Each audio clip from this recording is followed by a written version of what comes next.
लेकिन उम्मीद है बीजेपी जाएगा। उम्मीद है कि चली जाएगी।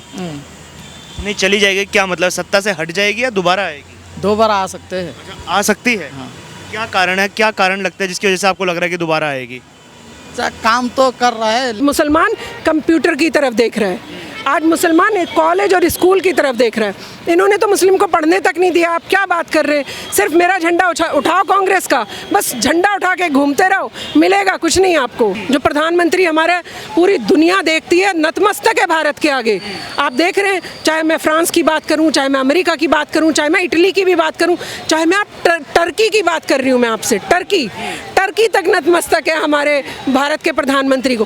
कम से कम थोड़ी मर्यादा तो रखनी चाहिए। नमस्कार सर, क्या नाम है आपका? जी, मेरा नाम मोहम्मद मौलाना ताहिर अली। कहाँ के रहने वाले हैं? मैं आसम सोनीतपुर से हूँ। असम से हैं। हाँ, आसम। दिल्ली घूमने आए हैं? जी नहीं, मैं साल में हूँ चिल्ला में।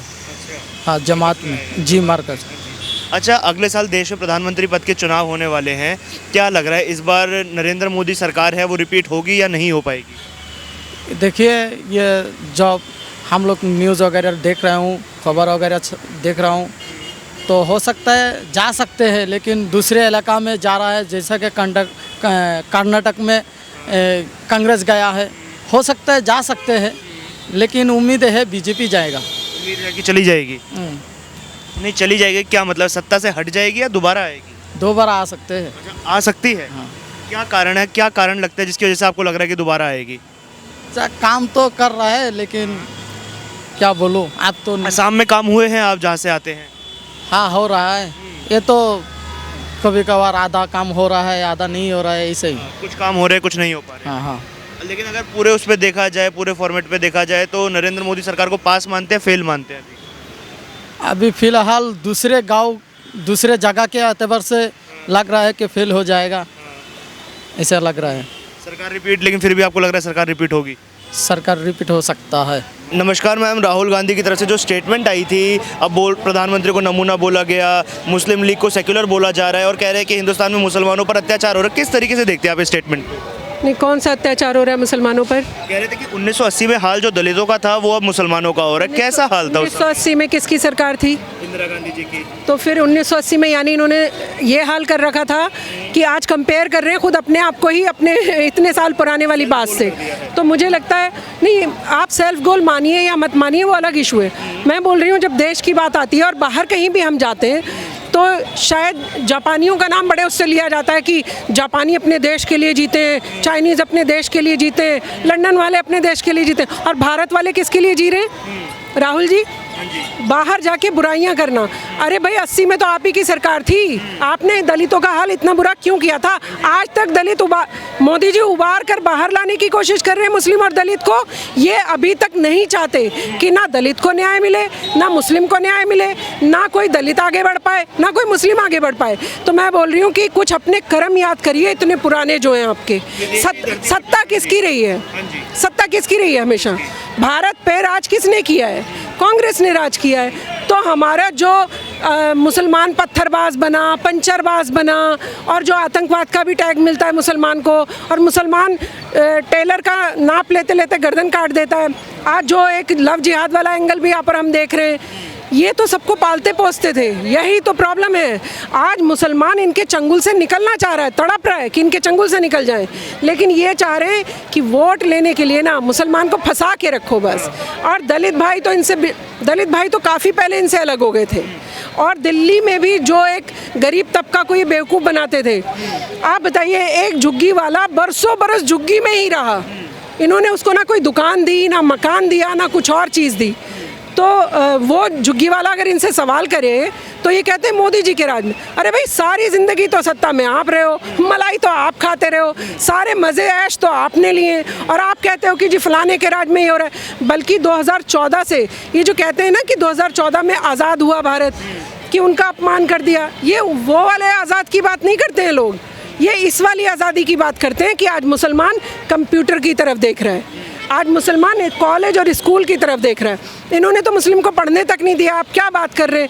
सिर्फ मेरा झंडा उठाओ कांग्रेस का, बस झंडा उठा के घूमते रहो, मिलेगा कुछ नहीं आपको। उन्होंने मैम एक बात और बोली कि मानहानि केस में इतनी बड़ी सजा आज तक किसी को नहीं हुई भारत के इतिहास में जितनी राहुल गांधी को हुई है। क्या ये सजा मोदी जी ने दी है?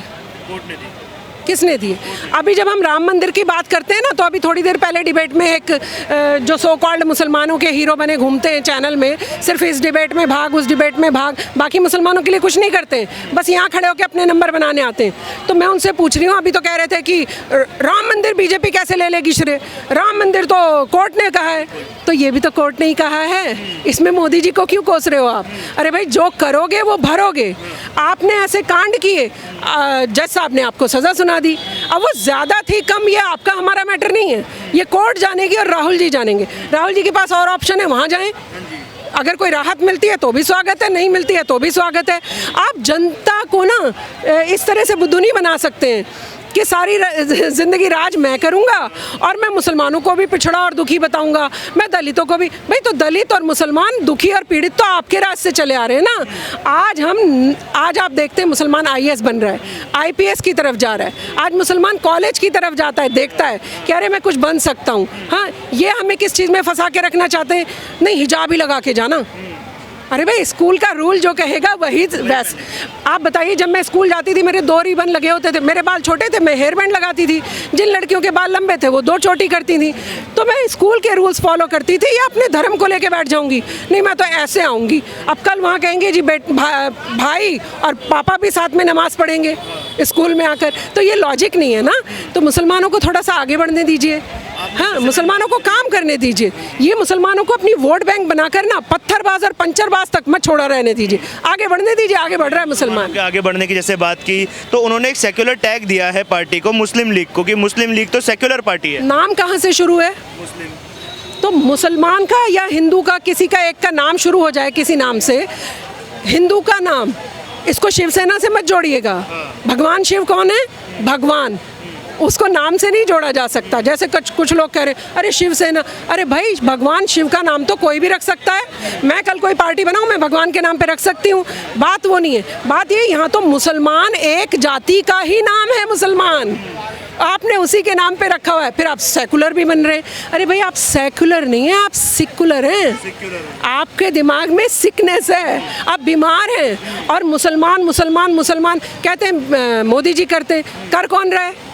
बाहर कौन कर रहा है? जब से कभी मुसलमान प्रताड़ित है, कभी मुसलमान ये, कभी मुस्लिम लीग, कौन कर रहा है ये? आपने सारी ज़िंदगी मुसलमानों के नाम पर रोटियां खाई हैं, वोट बटोरी है और मुसलमान को दिया कुछ भी नहीं। विदेशी धरती पर जाकर लगातार भारत का अपमान करना क्या राहुल गांधी की आदत बन चुकी है? क्योंकि पहले भी कई बार ऐसा हुआ, कांग्रेस ने एक स्टेटमेंट भी दी थी जिसमें उन्होंने बोला था कि मौत का सौदागर है प्रधानमंत्री। एक और मौत का सौदागर बोलना, दूसरी और नमूना बोलना, क्या दर्शाता है? राजनीति में आजकल थोड़ी राजनीति गंदी हो गई है, कोई भी किसी को भी कुछ कह के। और प्रधानमंत्री जो इतनी गरिमा वाला पद होता है, आप सोचिए, ये उसको कुछ भी कहने से नहीं गुरेज कर रहे। जो प्रधानमंत्री हमारे पूरी दुनिया देखती है, नतमस्तक है भारत के आगे। आप देख रहे हैं, चाहे मैं फ्रांस की बात करूं, चाहे मैं अमेरिका की बात करूं, चाहे मैं इटली की भी बात करूं, चाहे मैं टर्की की बात कर रही हूं, मैं आपसे टर्की तक नतमस्तक है हमारे भारत के प्रधानमंत्री को। कम से कम थोड़ी मर्यादा तो रखनी चाहिए। विपक्ष के आप बड़े नेता हैं और सांसद ना भी हों, आप एक भारी भरकम परिवार से आते हैं, है ना। जैसे आपको बुरा लगता है कि कोई आम आदमी भी कुछ कह दे इंदिरा जी के बारे में या किसी के बारे में, जो आपने कुछ गलत काम कर रखे सरकार में रहते हुए, उनको कोई उजागर कर दे, आप बुरा मानते हैं। और प्रधानमंत्री इतने गरिमामय पद पर, जो पूरी दुनिया में नाम बना रहे हैं, जिसको रत्ती भर कोई लालच नहीं है। इन सबका लब्बो लबाब बता देती हूँ मैं आपको, इन सबका लब्बो लबाब क्या है? भ्रष्टाचार की दुकानें बंद हो गई हैं सबकी, भ्रष्टाचार हो नहीं रहा, भ्रष्टाचार करने नहीं दिया जा रहा, इसलिए ये सब बौखला रहे हैं, बाकी कोई प्रॉब्लम नहीं है। बहुत बहुत धन्यवाद मैम।